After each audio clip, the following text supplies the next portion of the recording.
I wanted to tell you about a training that I'm running through the Integrative Center for OCD Therapy called ACT and Compassion Skills for ERP and OCD Recovery.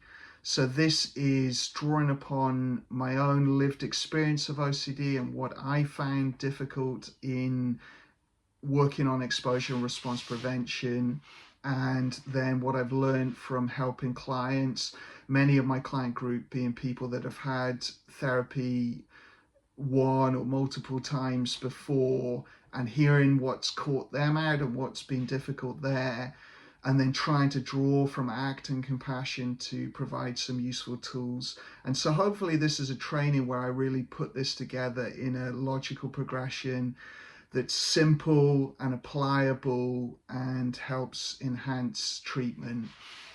So some of the issues that I've come up against a lot with clients and myself are difficulties with motivation. So ERP is incredibly frightening, often distressing, very difficult, and it's putting up a fight. OCD doesn't want us to challenge it. So using techniques from ACT that help enhance motivation, things like connecting to values and life goals and therapy goals, and motivational tools like workability. So thinking about what does my lived experience really tell me will happen if I keep following OCD in this way.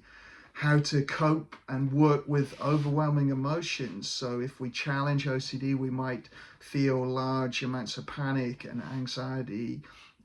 We might have disgust, we might have shame, we might have dissociation and depersonalization and other difficult things, depression.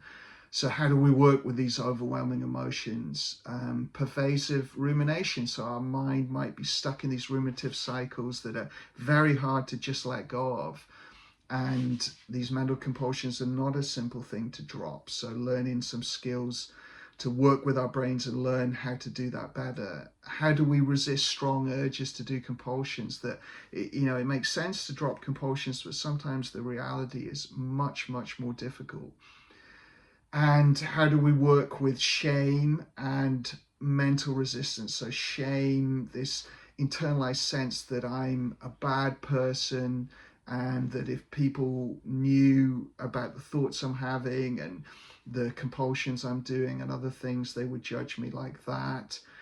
And the history of that, and that we carry this narrative around shame that really feeds the OCD.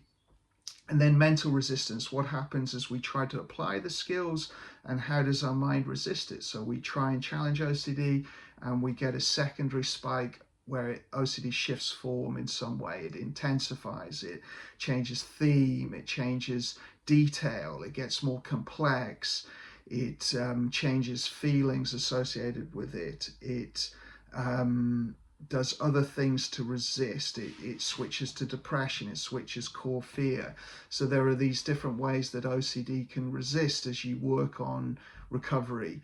And so this is a course where I'm going to give the tools that I've learned in ACT from people like Russ Harris and Steve Hayes and John Forsyth and others that I've found very helpful in my own recovery and working with clients, my own adaptions and things that I've learned from trying stuff out myself and it being helpful or not, or trying to help other people, ultimately putting this together into a structure that makes sense and is helpful for your clients. So if you're interested, head over to the Integrative Center for OCD.co.uk. You can see the live trainings for therapists, and it's the ACT and Compassion Skills for ERP and OCD Recovery with me, Johnny Say.